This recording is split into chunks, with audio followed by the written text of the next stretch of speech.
We'll move to questions without notice. Are there any questions? I give the call to the honourable member for Wannon. Thanks, Speaker. My question is to the Minister for Immigration. Evidence in Senate estimates has revealed that of the 149 individuals the government has released from immigration detention, the minister has determined that 36 not be required to wear ankle bracelets. Minister, can you confirm that it is your position that none of these individuals pose a threat to the Australian community? Call to the Minister for Immigration, Citizenship and Multicultural Affairs.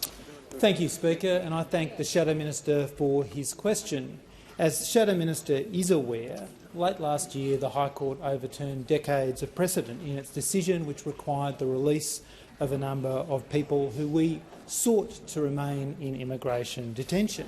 And in response to that, we put in place, with the cooperation of members opposite, a range of laws and also put in place a range of processes to keep the community safe, which has been and will continue to be our number one objective, our number one priority. And of course, a big part of that was setting up Operation Aegis to bring together the government, law enforcement agencies around the country together.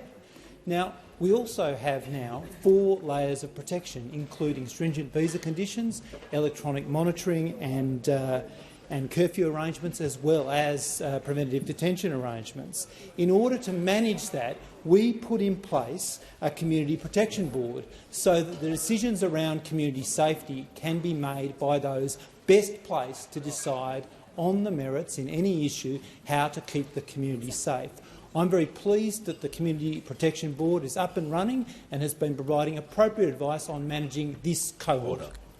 Has the Minister concluded his answer? We'll move to the next question. Give the call to the honourable member for Hasluck. Thank you, Speaker. My question is to the Prime Minister. How will Labor's tax cuts help Australians under pressure, and what is standing in the way of delivering cost of living relief to Australians? Call to the Prime Minister.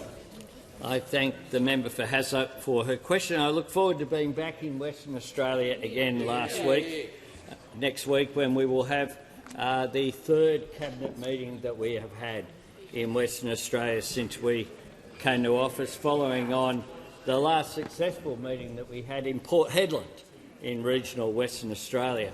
Well, on the 1st of July this year, every Australian taxpayer will get a tax cut under Labor's cost of living tax cuts. All 13.6 million of them, not just some, because we understand that we want to leave nobody behind. But we also want to make sure that people can aspire, which is why we have tax cuts right throughout each of the income tax thresholds all the way through. And I must say that it's been well received out there.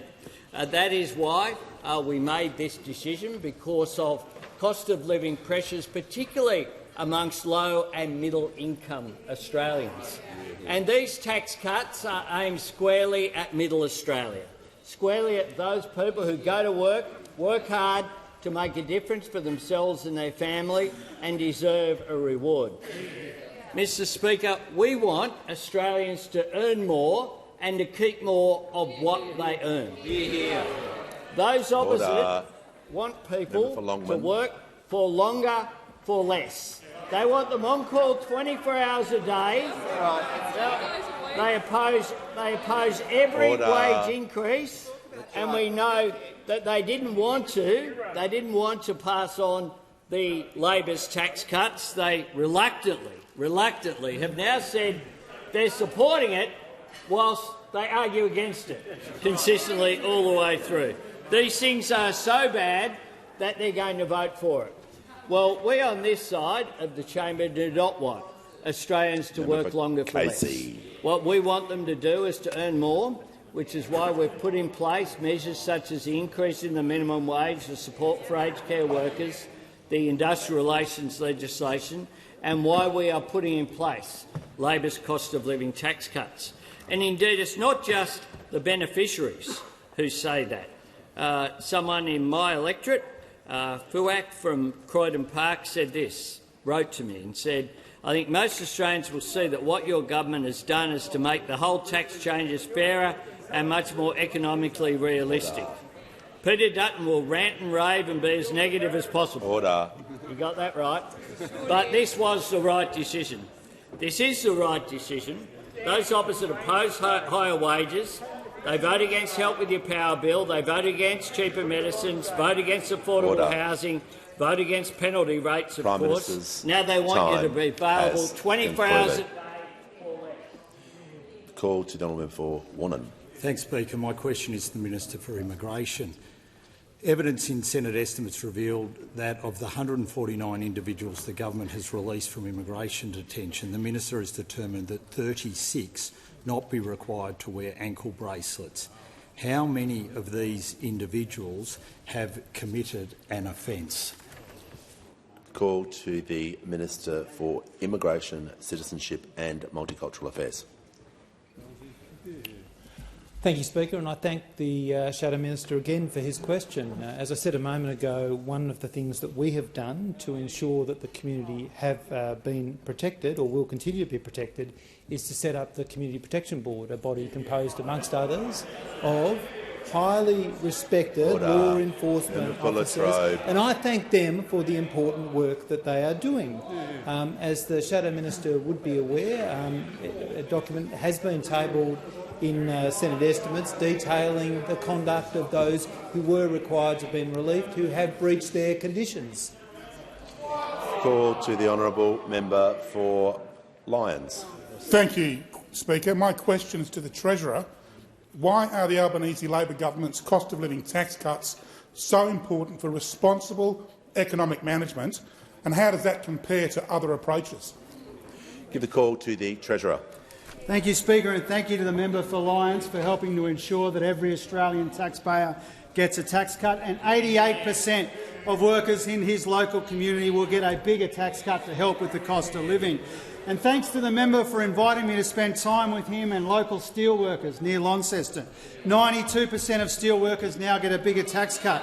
98% of the Wardies I met with in Meadowbrook get a bigger tax cut. 97% of early educators in Carrum Downs get a bigger tax cut.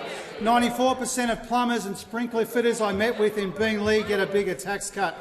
Mr Speaker, as the Prime Minister said, more people working, more people earning more people keeping more of what they earn. That is responsible economic management. By getting the budget in better nick, we can invest in housing and skills and energy and roll out more help for more people, not just in Dixon and Dunkley or Farrow or Ford or Lyons or Leichhardt, but in every community and right up and down the income scale.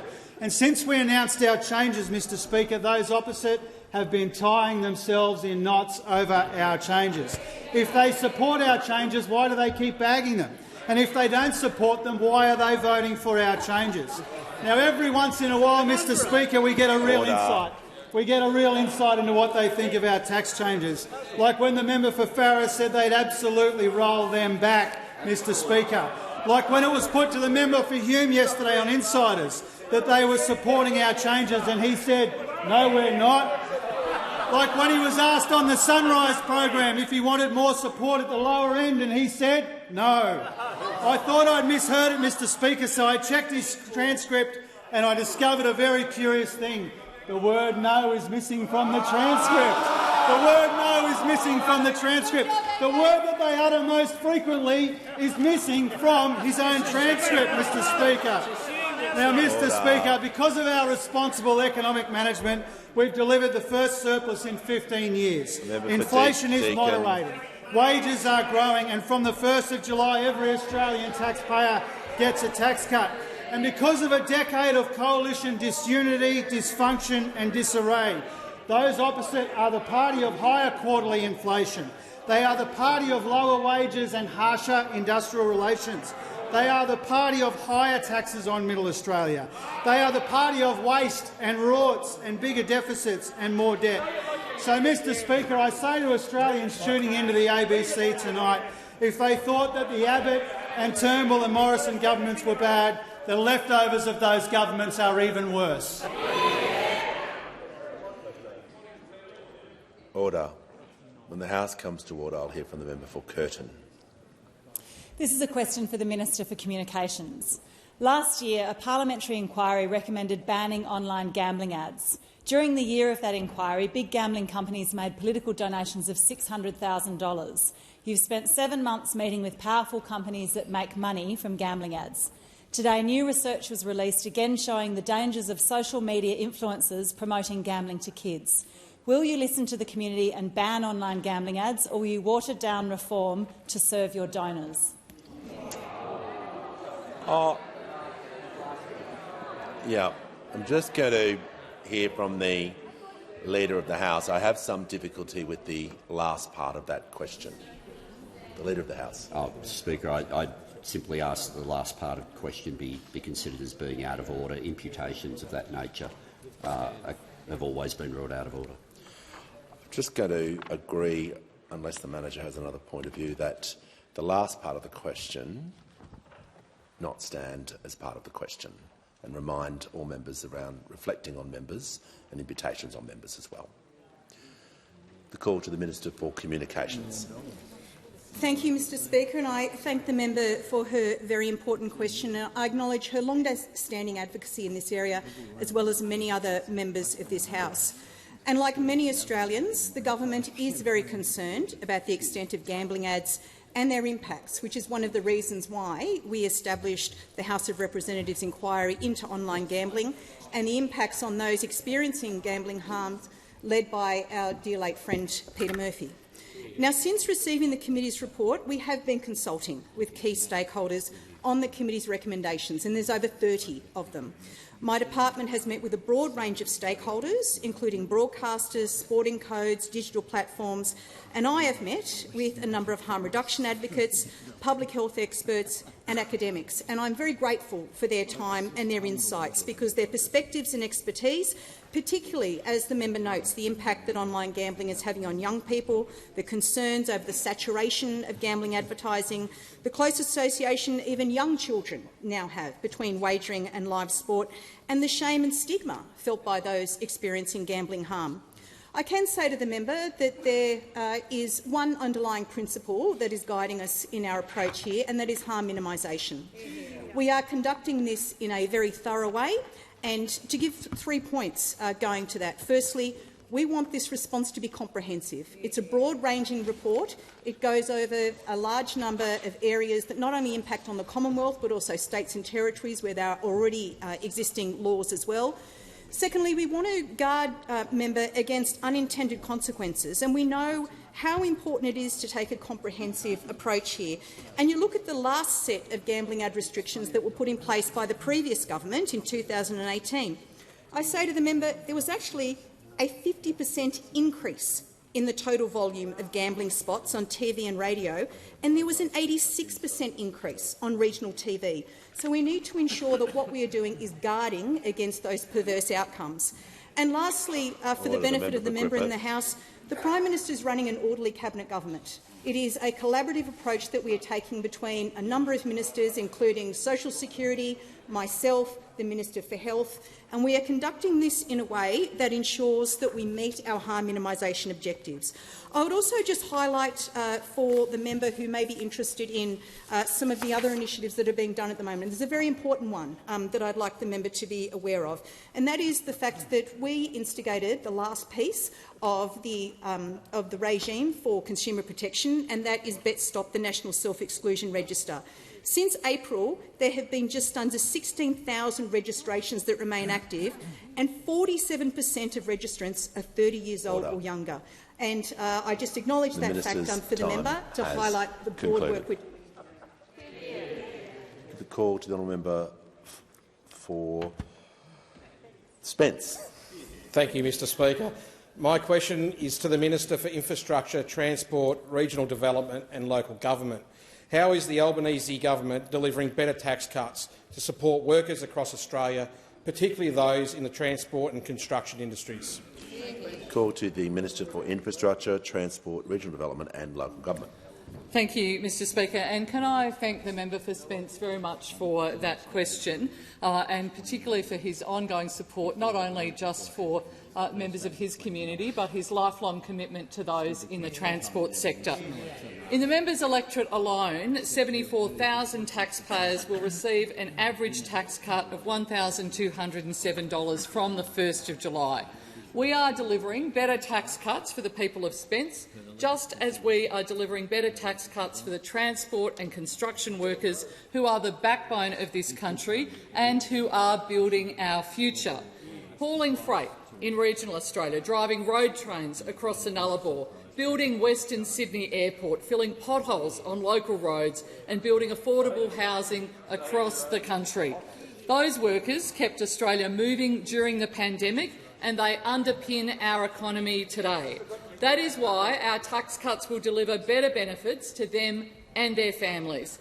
We know that 87% of taxpayers in Queensland will get a bigger tax cut under Labor's plan starting on the 1st of July.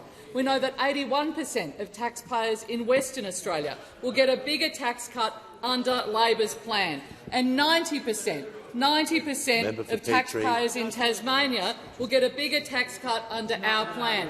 Every taxpayer gets a tax cut, and the 90% in Tasmania get a bigger tax cut. Under our plan, every Australian taxpayer, 13.6 million Australian taxpayers, are receiving a tax cut on the 1st of July. A construction worker on $110,000 a year will get a tax cut of $429. A truckie earning $77,000 will get a tax cut of $1,604. An apprentice, our desperately needed apprentices on $53,000 a year, will receive a tax cut of $1,000. And of course, a worker earning $40,000 will get a tax cut of $654 compared to absolutely nothing under those opposite. An Australian on average income of $73,000 will get a tax cut of $1,504, which is $804 more than they were going to receive under those opposite. When asked, of course, we know what the opposition would do in relation to these tax cuts. We had the Deputy Leader of the Opposition saying, well, our position is to roll it back. That is absolutely our... The Minister will pause. Has the Minister concluded her answer? Has the Minister concluded her answer? I think I know what the member for Wimmera, but the Minister was not asked about alternatives, and she should stick to the question she was asked. The Minister was not asked about alternative proposals or any obstacles to delivering the tax cuts, so I'm going to ask her to return back to the question and not refer to the opposition. Thank you very much. We, of course, want Australians to keep more of their own money. We know what those opposite would do, but we know what we're going to do. We're putting tax cuts in place to ensure that Australian tradies, Australian truckies, Australian construction workers, they earn more and they get to keep more of what they earn. That is Labor's plan. Those opposite stand on their own. Order. Members on my right and my left will cease interjecting. I hear from the member for Wannon. Thanks, Speaker. My question is to the Minister for Immigration. Evidence in Senate estimates has revealed that of the 149 individuals the government has released from immigration detention, the minister has determined that 36 not be required to wear ankle bracelets. How many of these individuals have committed an offence? Call to the Minister. Order. Give the call to the Minister for Immigration, Citizenship and Multicultural Affairs. Thanks very much, Speaker, and I thank the Shadow Minister again for his question, but it's very difficult for anyone to accept the premise of that question. I say again that the government established the Community Protection Board to provide us with expert advice as to the conditions to those in the cohort. In terms of the other matters, which I believe his question is going to, these are, of course, operational matters. They are operational matters which fall within the remit of Operation Aegis, which, as he would be aware, is a joint AFP-ABF operation. All of these matters, if it's a breach of a federal offence, would be, of course, reported in the usual way by the AFP, and for those matters which are breaches of state and territory offences, similarly, they are a matter for those law enforcement authorities. The call to the member for Jagga Jagga. Thank you, Speaker. My question is to the Minister for Health. How will Labor's cost of living tax cuts help Australia's healthcare workers? How will tax cuts build on the Albanese government's actions to make healthcare more affordable for all Australians, after a decade of neglect and cuts to our health system? Call to the Minister for Health and Aged Care. Thank you, Speaker, and I thank the member for Jagga for her question. She knows that 77,000 taxpayers in her electorate will benefit from legislation we've put before the parliament right now, debated again this afternoon, this evening, which will mean every single one of those taxpayers gets a tax cut on the 1st of July. Not some of them, as was the case under the old plan of 5 years ago, but every single one of them. And, Mr Speaker, many of those work in healthcare, including at the terrific Austin Hospital in Heidelberg in the member's electorate. A second-year nurse working at the Austin on $75,000 will receive, under Labor's plan, a tax cut of $1,554 a year, around double what they would have received under the old plan. A hospital orderly working at the Austin on $47,000 will receive a tax cut of $862 a year, compared to just $58 under the old plan. About $1 a week was what they were getting under the old plan from 5 years ago. This is all part of this government's commitment to ensure that Middle Australia earns more and keeps more of what they earn. And Australia's hospital staff, Mr Speaker, will also know that their work is going to be better funded and better supported by the historic agreement struck by the Prime Minister and National Cabinet in December last year. An extra $1.2 billion to strengthen Medicare even further, including more urgent care clinics, and a commitment to lift the Commonwealth's share of public hospital funding to 45%, Mr Speaker. Billions more into our public hospitals from the Commonwealth than existing arrangements. Those hospital staff at the Austin and hospitals right around the country, Mr Speaker, know what a struggle it has been to get that level of support. Every day at work, they see coming through their front door the consequences of 10 years of cuts and neglect to Medicare, cuts and neglect that were initiated by the Leader of the Opposition when he was the Health Minister. Now, compare and contrast, Mr Speaker, this Prime Minister's historic agreement with National Cabinet in December with the Leader of the Opposition's first budget as Health Minister in 2014. Of course, everyone remembers he tried to abolish bulk billing altogether and tried to jack up medicines. They might not remember he also tried to cut $50 billion from hospitals. $50 billion in a glossy budget. The Minister will not refer to props or documents in his answer. He will resume his seat for a moment so I can hear from the Manager of Opposition Business. Speaker, on relevance, the Minister needs to stay within the terms of the question, rather than engaging, as he always does, in an unspecified trawl through the records of the opposition.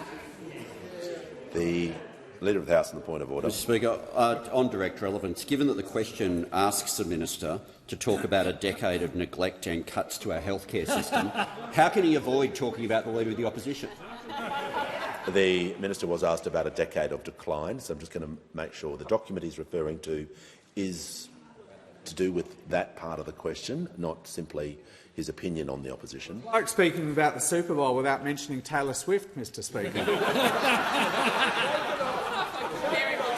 Not only did he cut $50 billion, he tore up agreements on preventative health. He tore up agreements on concessions for pensioners. But, Mr Speaker, the staff at Austin know now they've got a government in Canberra that's committed to them earning more, keeping more of what they earn and funding their hospitals fairly. Order. I give the call to the honourable member for Wannon. Speaker, my question is to the Minister for Immigration. Evidence in Senate estimates has revealed that of the 149 individuals the government has released from immigration detention, that includes 7 murderers and 37 sex offenders. The Minister has determined that 36 not be required to wear ankle bracelets. How many of these individuals have committed an offence? Give a call to the Minister for Immigration, Citizenship and Multicultural Affairs. Thank you, Speaker, and I thank the Shadow Minister for his question, but I've already answered this question. I've already answered the question. Give a call. Order. Members on my left will cease interjecting. The Leader of the Opposition and others will just cease interjecting so I can hear from the member for right will cease interjecting. Second hear from the member for Canberra. Thank you, Speaker. My question is to the Minister for Employment and Workplace Relations. How is the Albanese Labor government's closing loopholes legislation helping Australians earn more? How will Labor's cost of living tax cuts help them keep more of what they earn, and what has been the response? Give the call to the Minister for the Employment, Workplace Relations and the Minister for the Arts. Thanks very much, Mr Speaker, and I thank the member for Canberra for asking a question about the cost of living, because they're all coming from this side.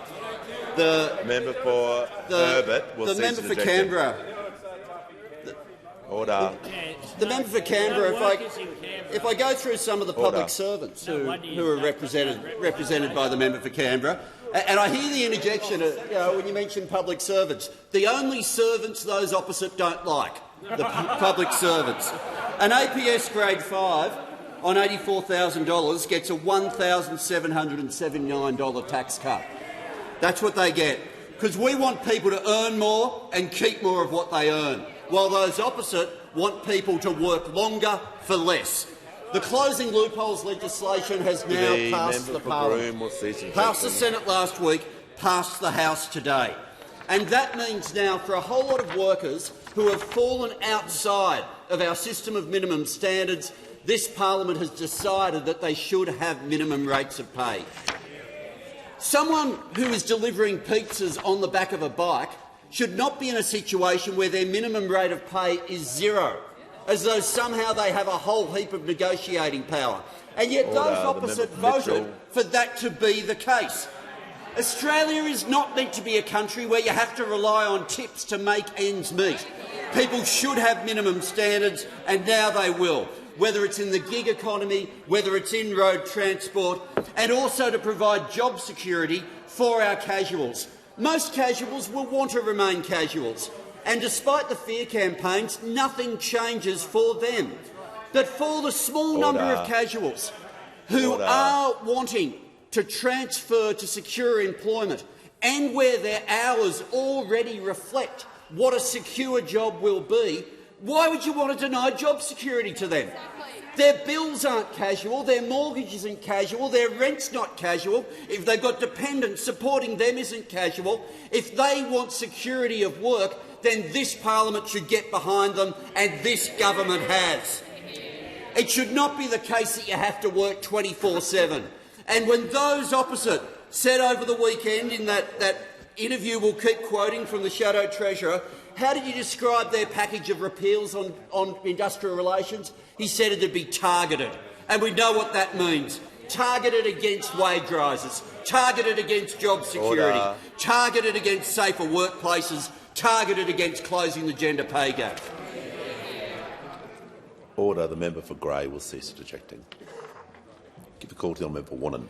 Thanks, Speaker. My question is to the Minister for Immigration. Evidence in Senate estimates has revealed that of the 149 individuals the government has released from immigration detention, that includes 7 murderers, 37 sex offenders and 16 domestic violence and stalking offenders, the Minister has determined that 36 not be required to wear ankle bracelets. How many of these individuals have committed an offence? Call to the Minister for Immigration. Order. Members on my right, the member for Bowman is warned. The Minister for Immigration, Citizenship and Multicultural Affairs has the call. Thank you, Speaker, and I thank the Shadow Minister again for another question.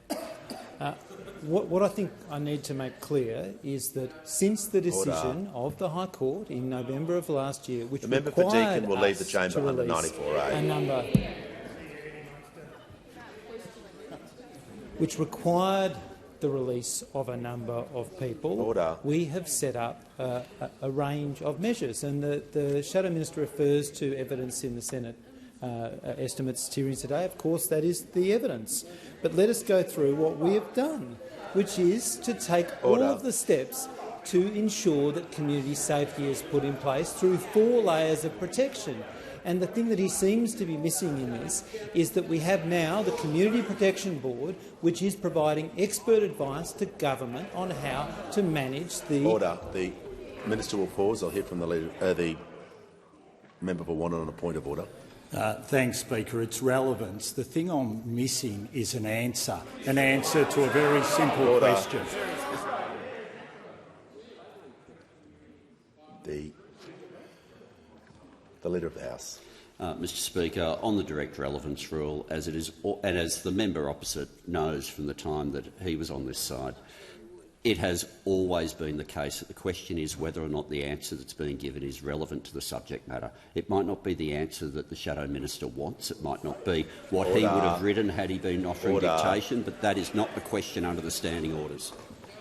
The member for McEwen will cease interjecting. We had this issue last week regarding yes, no and specifics. As the member knows, I can't direct the minister to answer the question that he would like to do, but I'm going to make sure he's being relevant, directly relevant to the question, and to provide the information as requested under the standing orders.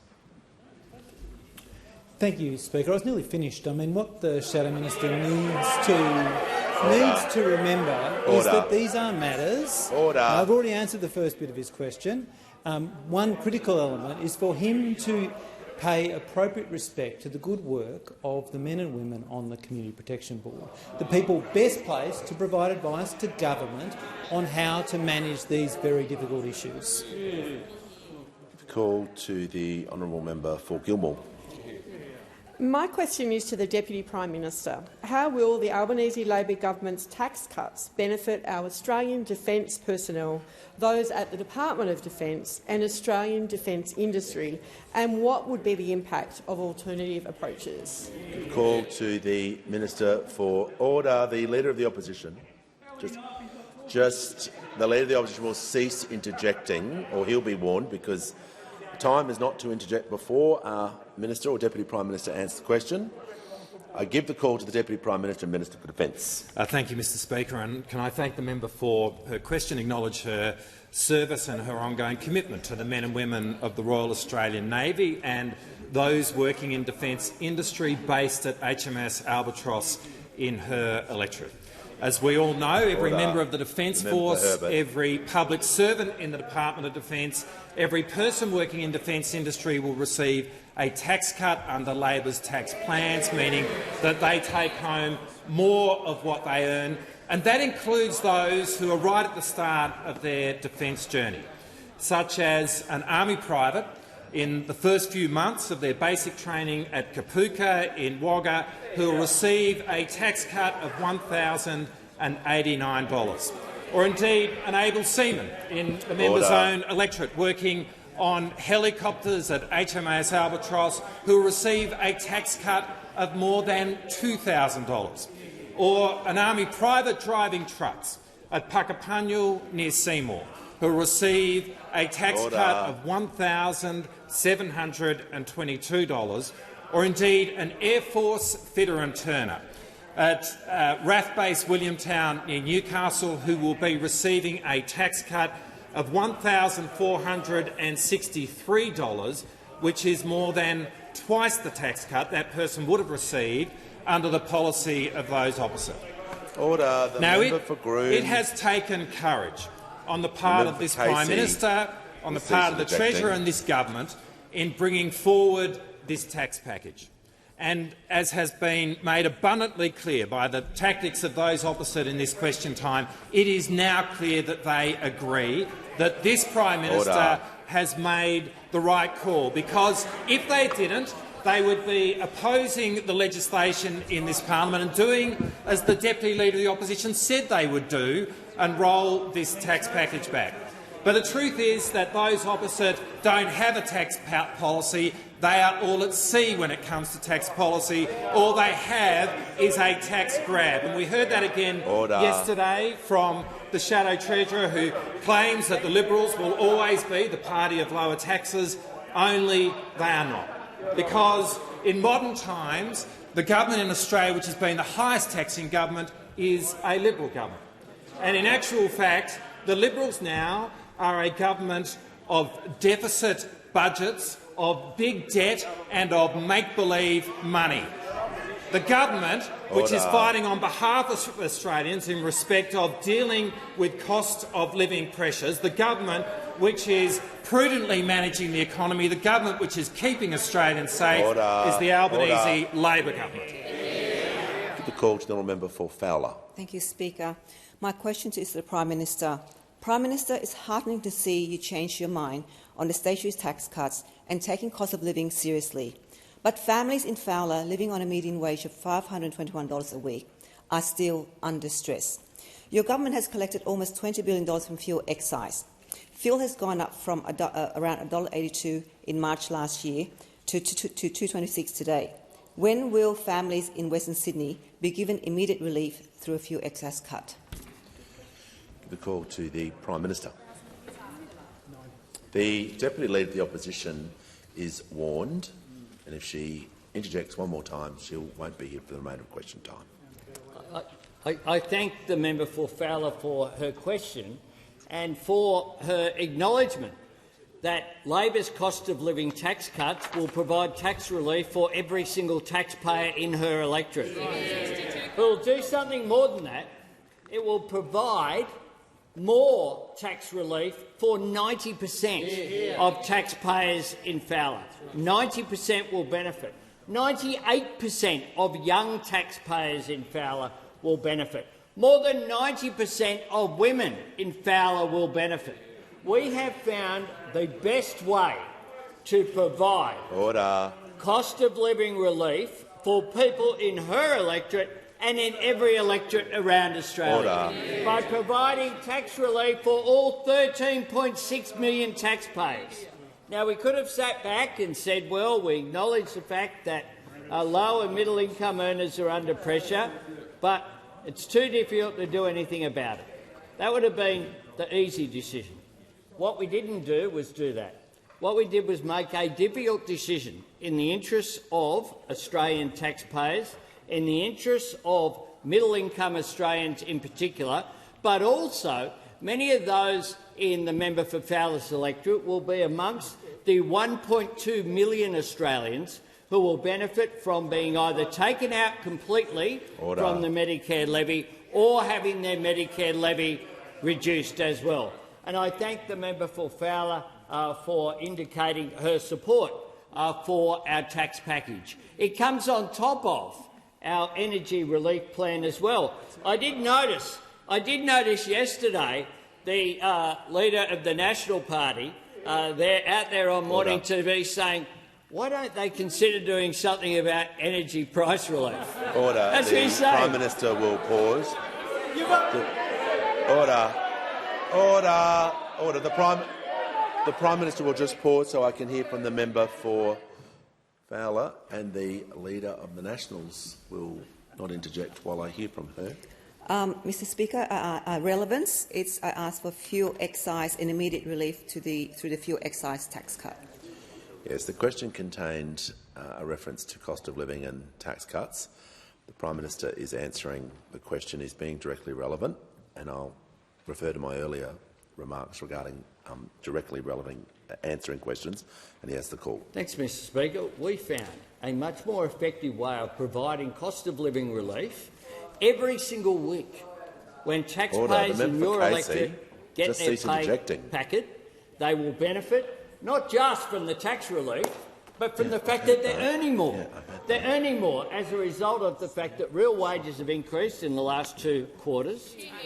We want people to earn more, and we want people to keep more of what they earn. That's our position. Those opposite in the Liberal and National Party want people to work longer for less. But I am pleased and I congratulate. At least there's one person on that side of the House who can get a question about cost of living issues. Call to the member for McEwen. Thank you, Mr. Speaker. My question is to the Minister for Housing and Homelessness.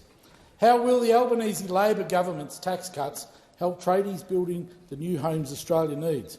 What has been the response to Labor's plan for tradies to keep more of what they earn? Call to the Minister. Order. I haven't called the Minister. The Minister has the call. The Minister for Housing, the Minister for Homelessness and the Minister for Small Business. Thank you, Mr Speaker. And I want to thank the member for McEwen for that question. I know the member for McEwen has been a big supporter of our ambitious housing agenda in his own electorate and indeed around the country. And that's why, of course, every tradie paying tax in Australia will get a tax cut from 1 July under Labor's plan, Mr Speaker. Every tax-paying tradie will get a tax cut, and for many they'll get a bigger tax cut thanks to the Labor government. Labourers on an average taxable income of $57,000 will get a tax cut of $1,349, Mr Speaker, over $700 more than under the previous plan. But it's not just labourers. 88% of them will get a bigger tax cut under our plan, but Sparkies on average, with their average taxable income of $110, will get a tax cut of $2,262, Mr Speaker, over $750 more than the previous plan. Indeed, 84% of electricians across the country will get a bigger tax cut because of Labor's plan. Carpenters, critical to the building industry, on average taxable incomes of $72,000 will get a tax cut of $1,563 on average, over $730 more than under the previous plan. Indeed, 94% of carpenters in this country will get a bigger tax cut under Labor's plan. Mr Speaker, a plumber on an average taxable income of $79,000 will get a tax cut of $1,730, over $750 more than under the previous plan.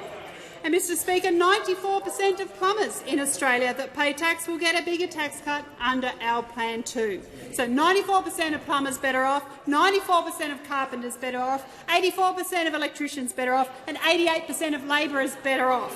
Mr Speaker, this is a tax cut for every working Australian, all 13.6 million of them, and 76,000 of them in the member for McEwen's electorate, Mr Speaker. But that's what responsible government is about. It's about listening to the people, making the tough but the right decisions to help people with the cost of living, Mr Speaker, and it's in stark contrast to what those opposite are doing. Indeed, they're all over the place when it comes to tax cuts. They said they were going to fight them in this place. They said they were going to roll them back, Mr Speaker. And indeed, they say they support the very tax cut.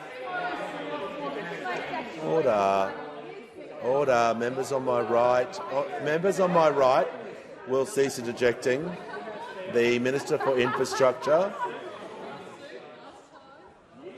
Order. Ministers on my right on the front bench will cease interjecting, or they will be warned. The member for Riverina on a point of order. Relevance. The member for McEwen's question was very tightly scripted. It did not include alternatives, and the minister should refer to the question she was asked. You were correct on the first point, but this question contained what has been the response.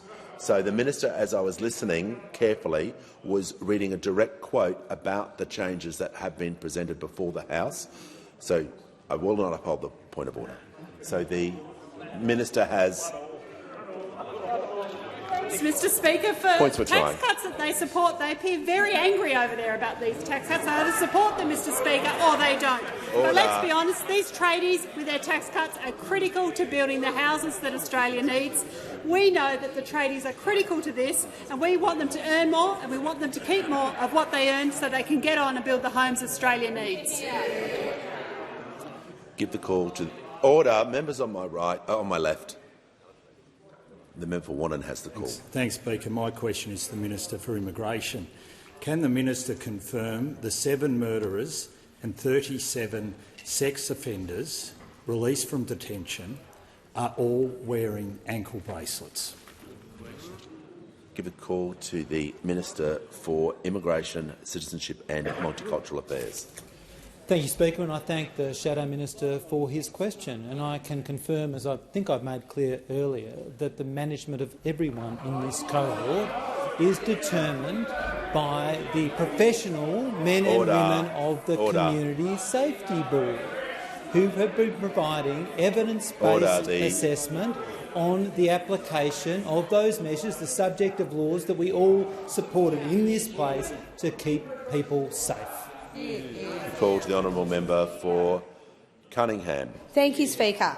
My question is to the Minister for Industry and Science. How will the Albanese Labor government's tax cuts help Australian manufacturing workers, and are there any risks to Labor's plan? Give the call to the Minister for Industry and Science.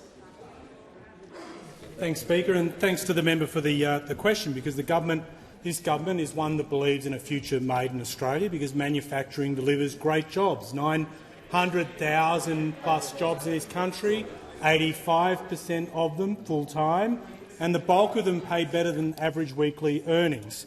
And under Labor's plans, particularly in terms of cost of living relief, and overall in terms of wage increases, we want those workers to earn more and keep more under what we are doing. So what does that mean in practice for manufacturing workers?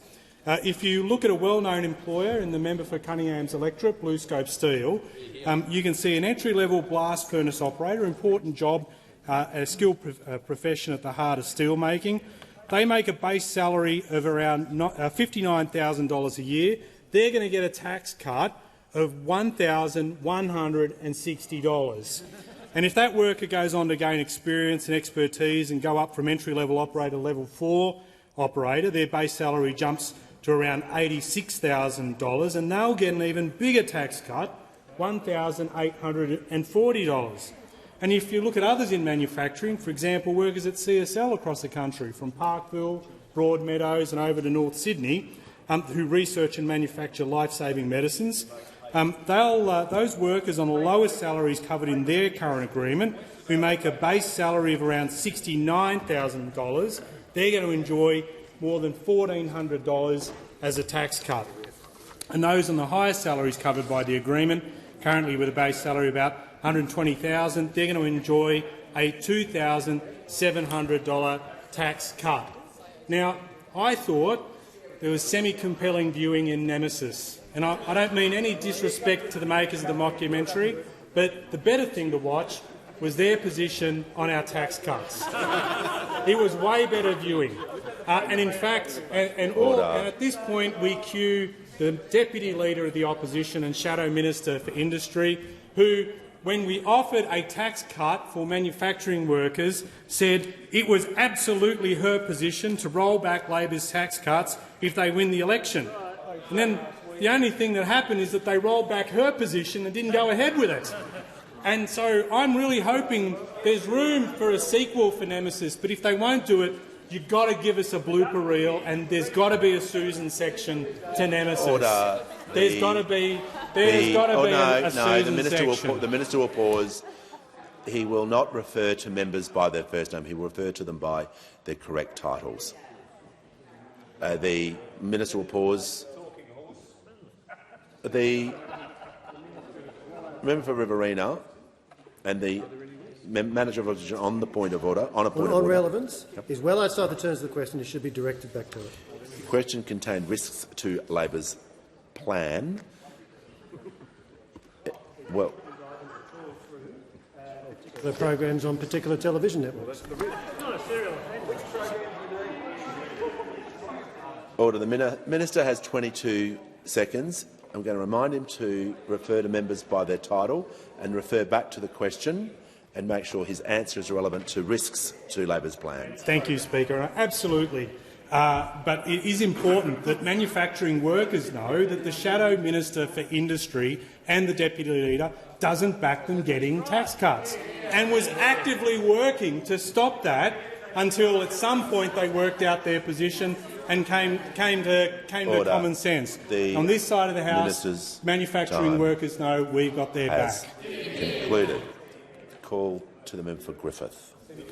Question to the Prime Minister. Labor's refusal to phase out billions of dollars in property investor tax concessions to property investors like yourself is denying millions of renters the chance to buy a home. Prime Minister, noting that 75% of all Labor members in Parliament own investment properties, can you explain to the House why Labor supports big tax cuts for property investors like negative gearing that are hurting renters and first home buyers by allowing investors to outbid renters trying to buy a home? The order. I'm just going to remind members about improper motives in questions as well. That was pretty close to the wind. The Prime Minister has the call. Very much, Mr Speaker. I'm sure when he took that question to tactics, Senator McKim and Senator Faruqi, with their developments, were very upset with that question. But it goes to a policy question in that I noticed that the Greens political party, having held up funding for public housing last year, now want to hold up funding to support Help to Buy for renters to get into home ownership. That's what they say they will do. Well, I'll give the member the big tip, which is that it stands on its own and on its merits. The idea that there will be a discussion with that sort of juvenile approach that we've seen from those opposite will not occur, because this is not a students' council, this is a parliament. And it's a parliament that has a responsibility to look after the people who put us here, not to grandstand in a way. And the key to that is supply. And in supply, we've had, for example, our social housing accelerator is developing around 1,500 in New South Wales, 769 in Victoria, 600 in WA, 600 in Queensland, 230 in South Australia, 110 in Tasmania. Just that. The $10 billion Housing Australia Future Fund will build 30,000 homes, something that those opposite held up. The Prime Minister will pause. The member for Griffith on a point of order. Point of order on relevant speaker. We're close to 2 minutes through this question, and the Prime Minister hasn't once mentioned the tax concessions that many people in this place benefit from. Well, yes, but just in line with my previous rulings and my previous statements to the House, when you include a whole lot of information in the question and some extra preamble, the Prime Minister is going to deal with that question rather than just a short, sharp, one-sentence question. Speaker, I mentioned the Green senators who benefit from these programs, as well as the Green members sitting next to the honourable member up there. We have a comprehensive plan. When it comes to renters, we had the largest increase in rental assistance in 30 years. But the key, of course, is supply. And maybe you can just have a word to the member for Brisbane, who is currently running a campaign against a plan by the Catholic Archdiocese to develop church lands into a retirement village for older people in his electorate. The member claims the proposal is too tall, would lead to a loss of neighbourhood character. And wait for this, there might be visitors to the aged care facility who increase local congestion. Chief Government Whip. Order. This includes 68 new 3-bedroom dwellings and a 4-storey retirement or residential care facility. The applicant predicts the Sacred Heart site will generate between 90 and 85 active and public transport trips. Mr Speaker, those opposite have never seen a new home being built that they supported in the Greens political party. The key to this is supply. We'll deliver on supply. And I have a chat. The Prime Minister's time has concluded. The call to the honourable member for Werriwa. Thank you, Mr Speaker. My question is for the Minister for the National Disability Insurance Scheme. How will the Albanese Labor government's tax cuts for every Australian taxpayer benefit those working in the disability sector? How is the government getting the NDIS back on track to deliver benefits for people with a disability and their loved ones and supporters? Give the call to the Minister for the National Disability Insurance Scheme and the Minister for Services Australia. One of the biggest groups amongst the 13.6 million Australian taxpayers who are going to benefit from Labor's tax cuts on the 1st of July are the hard-working people in the disability sector. Most recent numbers indicate there's about 398,000 people who work in the NDIS area.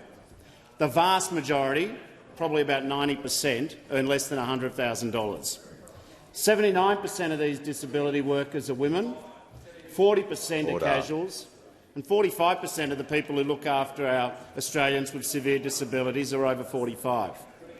Now, the award wage for a disability support worker level 2, which is one of the most common occupation categories, these people earn $35 an hour. Thank goodness Labor got elected in 2022. They've had about 11.2% movement in their award wages, They earn about $63,000 a year, and because of Labor's bigger, better, fairer tax cuts, they're going to get $1,292 extra in the next year. Now, if you're a disability support worker level 4, which is about $44 an hour, you're going to get $2,000 approximately in lower taxes. So we're seeing that for the disability sector, the vast majority of them, they're very lucky that Labor has developed the tax cut plan that we have. Order. The other group who I haven't mentioned so far are allied health professionals. Order. Many of the allied health professionals, especially in their early years, don't earn much more than $120,000 a year if they're lucky, but an occupational therapist who might have been working for several years in the NDIS, they're going to get over $3,000 in tax cuts. This is all very good news, but this is on top of the changes we're making to the NDIS generally. Now, I do acknowledge that the opposition is making the right noises about working with us to improve the performance of the NDIS. We look forward to bringing forward the first tranche of legislation in the autumn session. Our aim in the NDIS is to make sure that it's here to stay for future generations, to make sure that it is true to purpose and every dollar gets through to the people for whom it was designed. We want to make the NDIS a more humane experience. We want to make it an experience which is less bureaucratic, and we certainly want to evict the shonks from the industry. The NDIS was created to look after Australians with the most severe and permanent disabilities.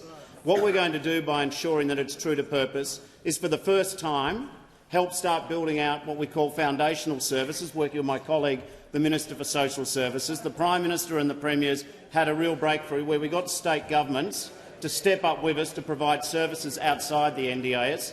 But one thing's for sure, if you're a disability support worker in Australia, the Labor tax cuts are the best way to go, and we thank you very much for your work for the disabled. Order. The members on my left will. The member for O'Connor will cease interjecting. The member for Fadden, I'm trying to call the member for Wannon. Until there's complete silence, he won't get the call. The member for Wannon has the call. Thanks, Speaker. My question is to the Minister for Immigration. Evidence in Senate estimates has revealed the Albanese government has released 7 murderers, 37 sex offenders, 16 domestic violence and stalking offenders, 13 serious drug offenders and 72 other violent criminals from immigration detention. So far, 18 of these criminals have been charged by state and territory police for new offences. Can the minister explain why he has failed to apply for a single community safety detention order? Give a call to the Minister for Order. The member was heard in silence. So will the Minister. Minister for Immigration, Citizenship and Multicultural Affairs has the call. Thank you, Speaker, and I thank the Shadow Minister for his question again. Now, it is worth restating for his benefit and for all members that the release of these individuals was required by the decision of the High Court in November last year, and would have been required under any government. Since then, we have been working around the clock to ensure the community is kept safe. We have done so through putting in place 4 layers of protection, one of which is, of course, the regime that was the subject of legislation that was put through the parliament at the end of last year that provided for preventative detention and ongoing supervision orders. Now, I'm sure the Shadow Minister, like the Leader of the Opposition, would be aware that this is modelled on the high-risk terror offender scheme. And he may well be aware that it took more than 3 years for the first continuing detention order application after that regime was enacted. More than 3 years. And 10 months. 10 months was the shortest period of time for an application to be made to the court under members opposite, under the regime which he and other members, including the Leader of the Opposition, who was the minister responsible for putting in place the high-risk terror offender regime. So I think that we can see this question in that light, Speaker, and also through this light, and this is something that all members should be aware of, something that Senator Patterson pointed out. He said this, and I quote, there is a very high legal threshold to be met for a court to agree to the ongoing detention of an offender who continues to pose an unacceptable risk. This is exactly why we need to treat this with the caution and determined application it deserves. Call to the honourable member for Robertson. Thank you, Mr Speaker. And my question is to the Minister for Youth. How do the Albanese Labor government's tax cuts benefit young Australians? Give the call to the Minister for Early Childhood Education and the Minister for Youth. Thank you very much, Mr Speaker, and I thank the wonderful member for Robertson for his question. It is indeed great to get a question about young people and about what the Australian government, the Albanese government, is doing for young Australians. Because, of course, Mr Speaker, the Albanese government not only values the ideas and the experiences of young people, but we also listen to them. And last year we undertook nationwide consultations with young Australians aged between 12 and 25. Those consultations provided us an opportunity to engage directly with young Australians on the issues that matter to them the most. We ran 58 consultations right across Australia. And you know what the young people told us? They very clearly told us that the #1 issue for young Australians right now is cost of living. The #1 issue. Now, as I said, Mr Speaker, the Albanese government listens. Order. We listen to young people and left. we listen to our constituents. And that's why from July 1st we are delivering a tax cut for every working Australian, making a real difference to 13.6 million Australians. And, Mr Speaker, that includes 1.5 million taxpayers aged between 18 and 24. They're going to get an average tax cut of $1,007 under our new tax plan. And for taxpayers aged between 25 and 29, that's 1.6 million taxpayers, they're going to receive an average tax cut of $1,573 under Labor's tax plan. So these tax cuts, they're good for young people, they're good for young Australians, they're good for Middle Australia, and of course they're good for our economy too. As an example, a young person juggling part-time study and working in retail who earns $30,000 will receive a tax cut of $354 under Labor's plan. And that includes, and on top of that, another $172 from the changes to the Medicare levy. This is on top of the billions of dollars in cost of living relief that we're already delivering for young Australians, in cheaper medicines, in energy price relief, in boosting rent assistance, the biggest increase in 30 years, through increases to JobSeeker, Youth Allowance, AbStudy and AusStudy. The Albanese government has undertaken a course of reaching out to young people, involving them in consultations and listening to them, listening to the ways in which the policies that government makes affects them and what we can do better for them. We've heard their concerns and we're acting on them. Time has concluded. The call to the honourable member for Wannon. Thanks, Speaker. My question is to the Minister for Immigration. Has the minister received any advice any of the 36 hardcore criminals released from detention not wearing ankle bracelets by this government has been charged with any offence? Give the call to the Minister for Immigration, Citizenship and Multicultural Affairs. Thank you, Speaker, and I thank the Shadow Minister for his question. I do say again, though, that the release of these individuals was required by reason of a decision of the High Court, a decision that would be a decision that any government would have to comply with. I say again that the management of everyone in that cohort has been subject to the expert advice of the men and women of the Community Protection Board, and that is advice that we have been acted upon, a board composed of trusted law enforcement officials. As I've already answered, the operational matters to which the member's question goes to. The member was talking about the minister was talking about the issue in the question, so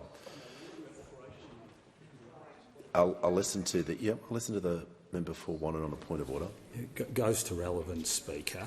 I wasn't asking the minister about operational matters. I was asking whether any of them have been charged with any offence, and the public want to know the answers to these questions.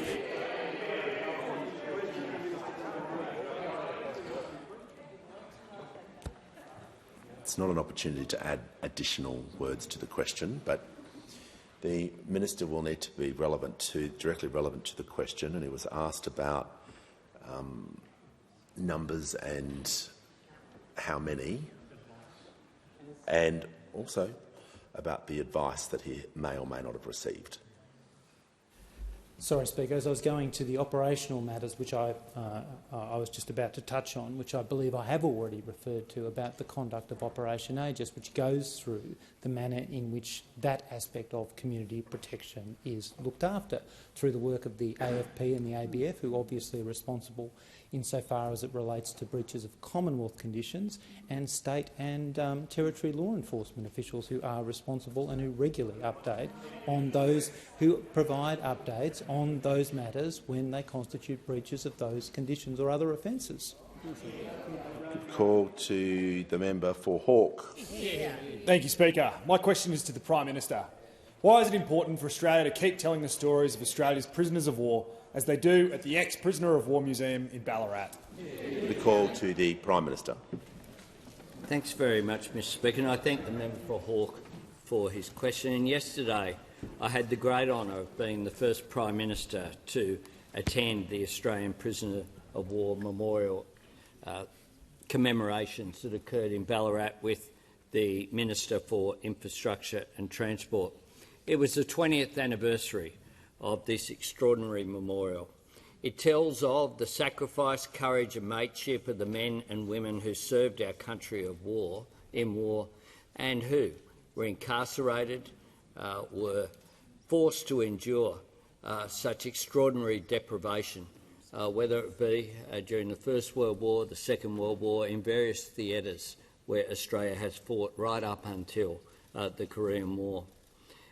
This is an extraordinary memorial, and it tells a story that needs to continue to be told, because we need to continue to honour these great men and women who served our country and who suffered so much.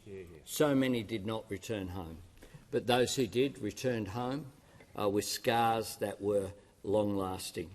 There are only 10 former prisoners of war alive today, and there were around about 1,000 people there yesterday, families and friends of those people who had served, paying tribute and honouring and showing respect for these Australians.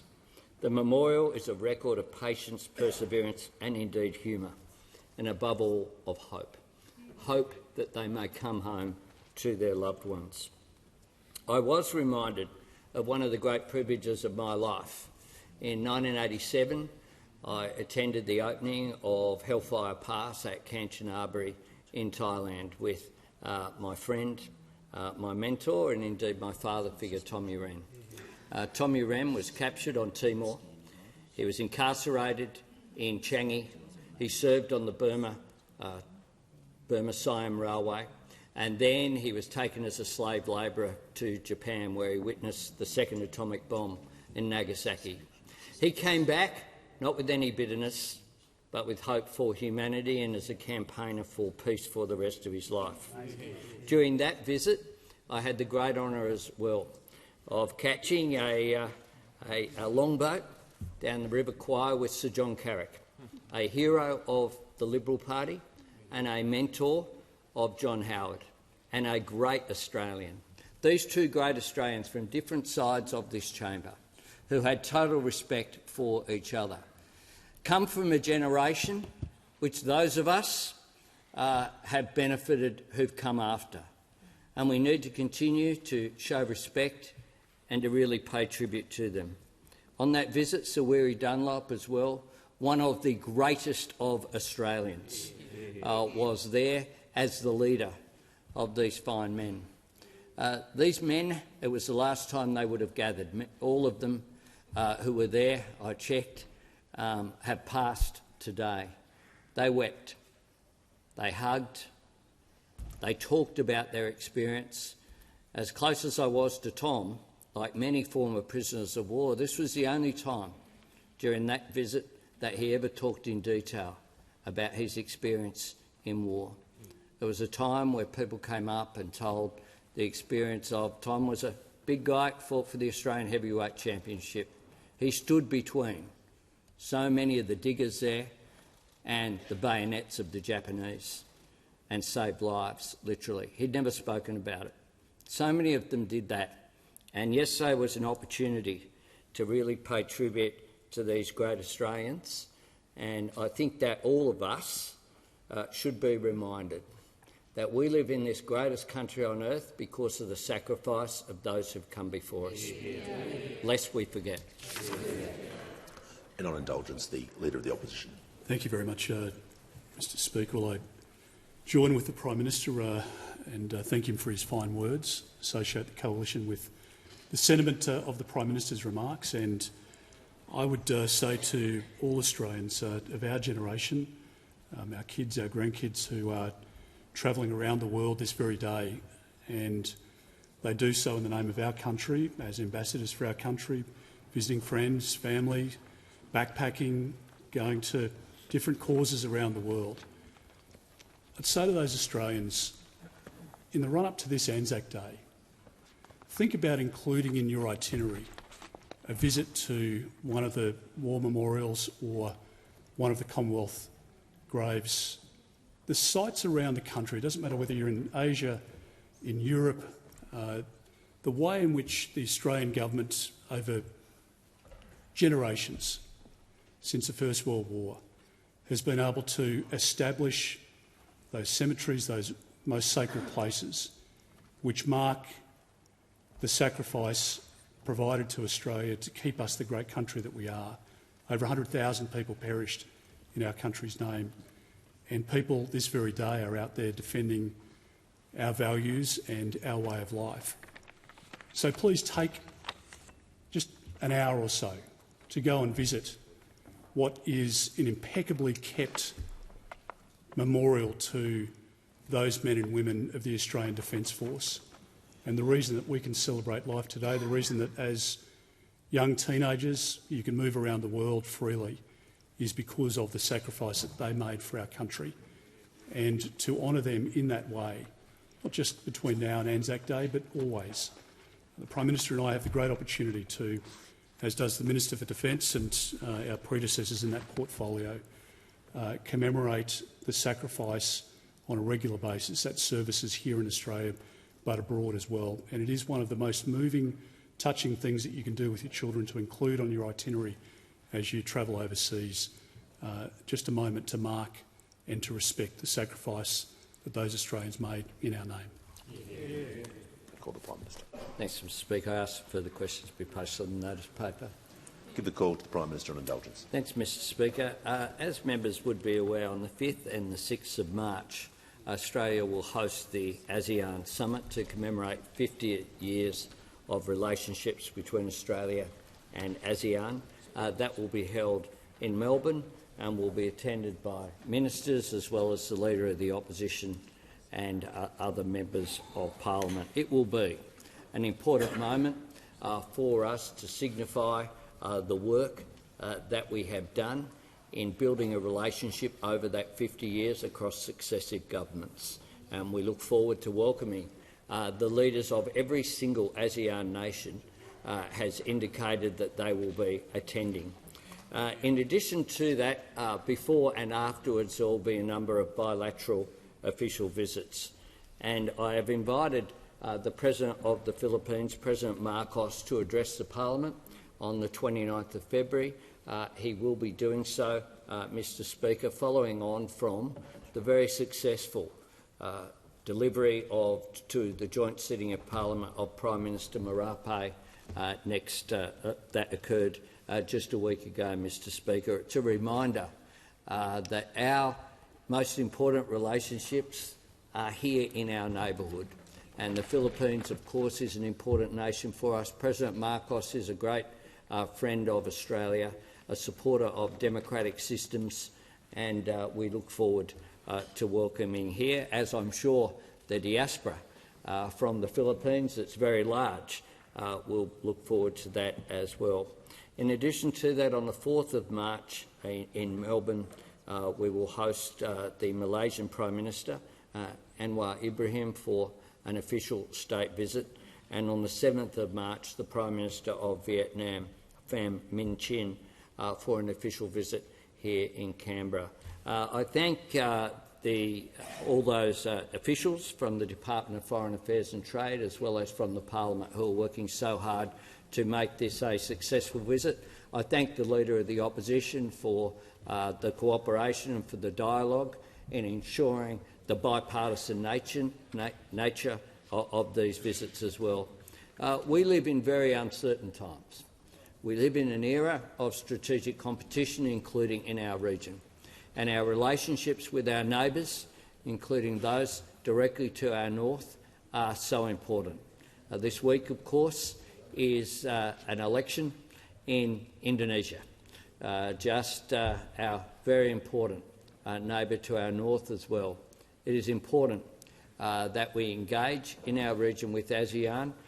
This is in our domestic interests, not just our international interests. In today's globalised world, having economic relations is so important for our economy, where more than 1 in 4 of every jobs is dependent upon our exports, and much of that to the region. And of course we know that there is real opportunity to expand on our exports and those economic relations, as well as our cultural links, as well as our defence and security ties.